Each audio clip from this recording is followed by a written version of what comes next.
নমস্কার। প্রতি বছর পয়লা ডিসেম্বর সারা পৃথিবী জুড়ে পালিত হয় বিশ্ব এইডস দিবস। আমাদের দেশ এবং রাজ্যেও প্রতি বছর এই দিনটি অত্যন্ত গুরুত্বের সঙ্গে পালিত হয়ে আসছে।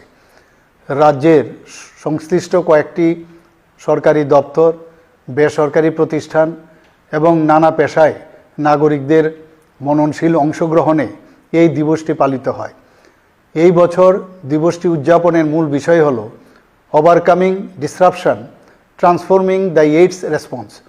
রাজ্য সরকার এইডস সংক্রমণ প্রতিরোধে এবং এর বিরুদ্ধে জনসচেতনতা সৃষ্টির দায়বদ্ধতার সাথে কাজ করছে। সম্প্রতি কেন্দ্রীয় স্বাস্থ্য মন্ত্রকের তরফে আমাদের রাজ্যকে HIV এইডস আক্রান্ত রোগীদের পরিষেবা প্রদানে সাফল্যের স্বীকৃতিতে পুরস্কার করা হয়েছে। আমরা সর্বতোভাবে আমাদের রাজ্যের HIV আক্রান্ত রোগীদের পরিষেবা প্রদানে অঙ্গীকারবদ্ধ। এই রোগ যে করে হোক নির্মূল করতে হবে। HIV জীবাণু এবং পাশাপাশি এইডস রোগ সম্পর্কে রাজ্যের জনগণকে সচেতন করাই এই দিবস পালন করার মূল লক্ষ্য। HIV সংক্রমণ রোধ করা বা এইডস রোগ প্রতিরোধ করার মূল অস্ত্রই হলো সচেতনতা।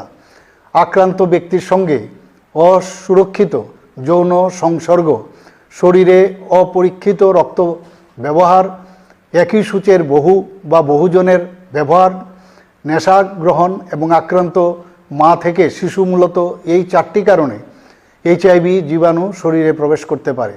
কেন্দ্রীয় স্বাস্থ্য ও পরিবার কল্যাণ মন্ত্রকের বিভিন্ন নীতি নির্দেশিকা মেনে জেলা, মহকুমা, ব্লক স্তর পর্যন্ত বিভিন্ন কর্মসূচি ও উদ্যোগ গৃহীত হয়।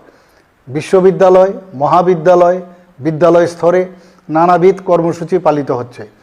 বিভিন্ন সরকারি দপ্তর ও স্বেচ্ছাসেবী প্রতিষ্ঠানের সার্বিক অংশগ্রহণের মাধ্যমে এই রোগ নিরাময়ের চেষ্টা চালিয়ে যাওয়া আমাদের দায়িত্ব।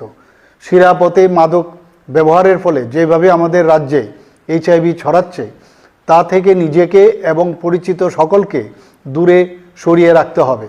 বাঁচাতে হবে নতুন প্রজন্মের ছেলে মেয়েদের। নেশামুক্ত রাজ্য গঠনে সকলকে এগিয়ে আসতে হবে। যিনি বা যারা শরীরে এই রোগ নিয়ে বেঁচে আছেন, তাদের প্রত্যেকের পাশে থেকে সমাজকে গঠনমূলক বার্তা দেওয়াই হবে দিবসটি পালন করার অন্যতম প্রধান লক্ষ্য।